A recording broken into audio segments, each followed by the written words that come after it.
ബിസ്മില്ലാഹിർറഹ്മാനിർറഹീം. ഇന്നൽ ഹംദലില്ലാഹ് വസ്സലാത്തു വസ്സലാമു അലാ റസൂലില്ലാഹ് വഅലാ ആലിഹി വസഹ്ബിഹി അജ്മഈൻ. അസ്സലാമു അലൈക്കും വറഹ്മത്തുള്ളാഹി വബറകാതുഹു. ഇൻഷാ അല്ലാഹ് ഏതാനും ദിവസങ്ങൾക്കുള്ളിൽ നമ്മൾ റമദാനിലേക്ക് പ്രവേശിക്കാൻ പോവുകയാണ്. അല്ലാഹു തൗഫീഖ് നൽകട്ടെ. ഈ റമദാൻ വരുമ്പോൾ, അതേപോലെ പെരുന്നാൾ വരുമ്പോൾ മുസ്ലിങ്ങൾക്കിടയിൽ ഉത്കണ്ഠയും ഉണ്ടാകാറുണ്ട്.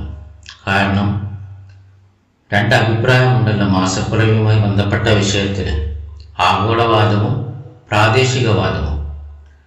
അങ്ങനെ രണ്ട് അഭിപ്രായമുള്ളത് കൊണ്ടും മുസ്ലിങ്ങളും ആ രണ്ടഭിപ്രായത്തിൽ ഏതെങ്കിലും ഒന്നിൻ്റെ ഭാഗമായിട്ട് അത് പ്രയോഗവൽക്കരിക്കുമ്പോൾ സമൂഹത്തിൽ ഛിദ്രതയും ഭിന്നതയും അനൈക്യവും സംഭവിക്കുന്നു. ഒരു വീട്ടിൽ തന്നെ ഭിന്നത സംഭവിക്കുന്നു എന്ന ദുരന്തമാണ് നടന്നുകൊണ്ടിരിക്കുന്നത്. പക്ഷെ അൽഹംദുലില്ലാഹ് ഇതിൻ്റെ ഒരു പരിഹാരം പണ്ഡിതന്മാർ പറഞ്ഞു തന്നിട്ടുണ്ട്. ഇത് പ്രയോഗവൽക്കരിക്കുമ്പോൾ എങ്ങനെ പ്രയോഗവൽക്കരിക്കണമെന്ന് പണ്ഡിതന്മാർ നമുക്ക് പരിഹാരം പറഞ്ഞു തന്നിട്ടുണ്ട്. അപ്പം അതിലേക്ക് പ്രവേശിക്കുന്നതിന് മുമ്പ്, അത് അടുത്ത ദർസിൽ പറയാം ഇൻഷാ അല്ലാഹ്. അതിലേക്ക് പ്രവേശിക്കുന്നതിന് മുമ്പ് കുറച്ച് അടിസ്ഥാന കാര്യങ്ങൾ നാം അറിയേണ്ടതുണ്ട്. നബി സല്ലല്ലാഹു അലൈഹി വസല്ലമയുടെയും നബി സല്ലല്ലാഹു അലൈഹി വസല്ലം നേരിട്ട് പഠിച്ച സഹാബാക്കളുടെയും രീതി ഈ മാസപ്പിറവിയുമായി ബന്ധപ്പെട്ട് എന്തായിരുന്നു? ബാറകല്ലാഹു ഫീക്കും.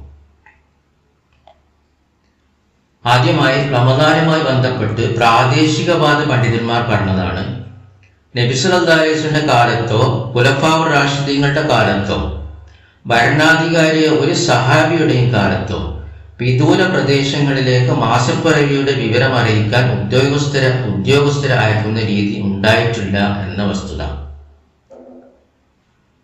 ഇനി വിവരം കിട്ടാത്തവർ, കാരണം നോമ്പിലേക്ക് പ്രവേശിച്ചല്ലോ, അപ്പോൾ വിദൂര പ്രദേശത്ത് വിവരം കിട്ടാത്തവർ അവർ ഖളാ വീട്ടണം എന്നതിനും ഒരു തെളിവുമില്ല. വിദൂര മുസ്ലിങ്ങൾക്കും ഈ മാസപ്പിറവി ഒരു സ്ഥലത്ത് കണ്ട ഹിലാല് ബാധകമായിരുന്നെങ്കിൽ അങ്ങനെ ചെയ്യണമായിരുന്നല്ലോ. കാരണം ഈ ആഗോളവാദ പ്രകാരം എല്ലാ മുസ്ലിങ്ങൾക്കും നിർബന്ധമാണ് എന്നതുകൊണ്ട് ഉദ്യോഗസ്ഥരെ നിർബന്ധമായി അയക്കണമെന്നാണ് പ്രാദേശികവാദ പണ്ഡിതന്മാർ പറയുന്നത്. വിവരം കിട്ടാത്തവർ നിർബന്ധമായും ഖളാ വീട്ടുകയും വേണം. ഇനി നമ്മൾ സഹാബാക്കളുടെ നിലപാട് നോക്കിയാൽ അതിൽ ഏറ്റവും നല്ലോണം നമുക്ക് പഠിക്കാൻ കഴിയാം ഈ ഉദ്യോഗസ്ഥരയക്കുന്ന വിഷയം പണ്ഡിതന്മാർ പറഞ്ഞതുമായി ബന്ധപ്പെട്ട് അത് അറഫ നോമ്പുമായി ബന്ധപ്പെട്ടാണ്. മക്കയിൽ ദുൽഹജ്ജ് 9-ാമത്തെ ദിവസം ഐക്യപ്പെട്ടാണ് അറഫ നോമ്പ് എന്ന് പറഞ്ഞാൽ സുപ്രധാനമായ ഈ ആരാധനയുടെ നിയമം സഹാബികളിൽ റളിയല്ലാഹു അൻഹും ഒരാൾക്കും അറിവുണ്ടായില്ല എന്ന് വരും.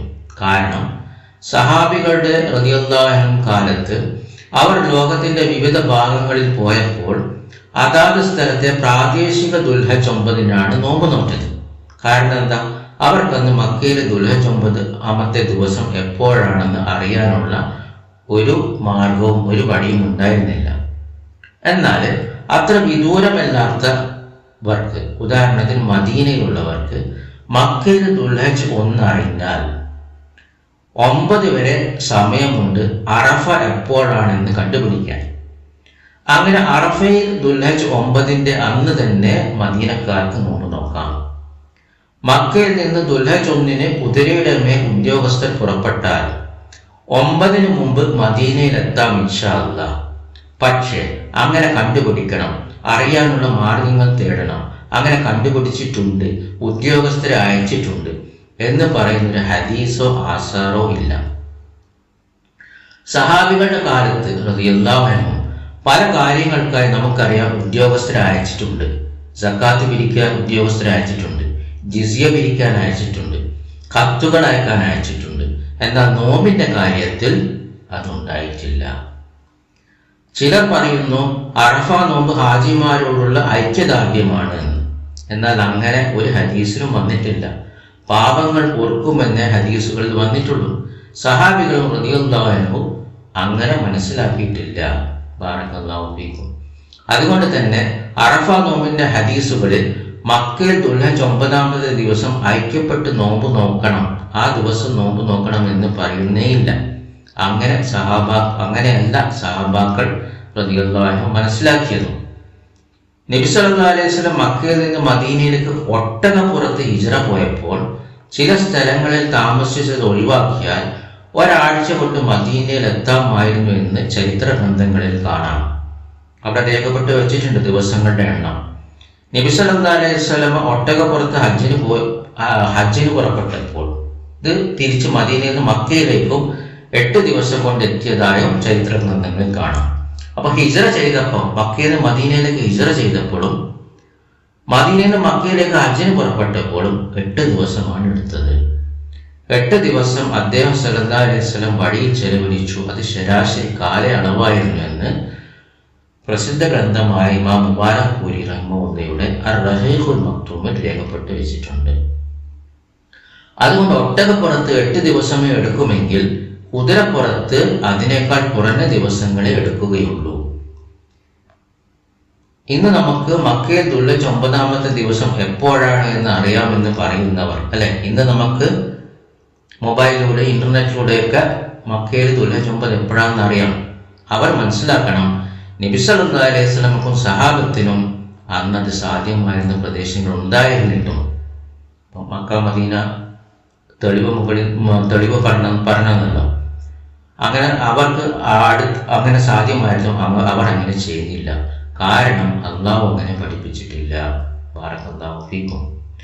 മക്കയിൽ ദുൽഹജ്ജ് 9-ാമത്തെ ദിവസം തന്നെ നോമ്പ് നോക്കണം എന്നാണ് അറഫ നോമ്പിന്റെ ഹദീസുകൾ പഠിപ്പിക്കുന്നതെങ്കിൽ നിർബന്ധമായും മക്കയിൽ നിന്ന് മദീനയിലേക്ക് നബി സല്ലല്ലാഹു അലൈഹി വസല്ലം സഹാബാക്കളുടെ കാലത്ത് മക്കയിൽ ദുൽഹജ്ജ് 1 എപ്പോൾ എന്ന റിപ്പോർട്ട് പോകണം.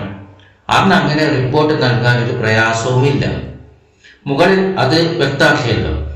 മറ്റൊന്ന്, മക്കയിൽ പെരുന്നാളാകുമ്പോൾ മദീനക്കാർക്ക് നോമ്പ് നോറ്റാൽ അത് ഹറാമാണ്. ഇങ്ങനെ അഭിപ്രായമുള്ളവർക്ക് മക്കയിൽ പെരുന്നാളാകുമ്പോൾ മദീനക്കാർ നോമ്പ് നോക്കാൻ പാടില്ല, അത് ഹറാമാണ്. കാരണം പെരുന്നാളിനൊന്ന് നോമ്പ് പാടില്ല എന്നാണല്ലോ ഹദീസുകൾ ഉള്ളത്. അതിവിടെ എന്താണ് അവർ പറയുന്നത്.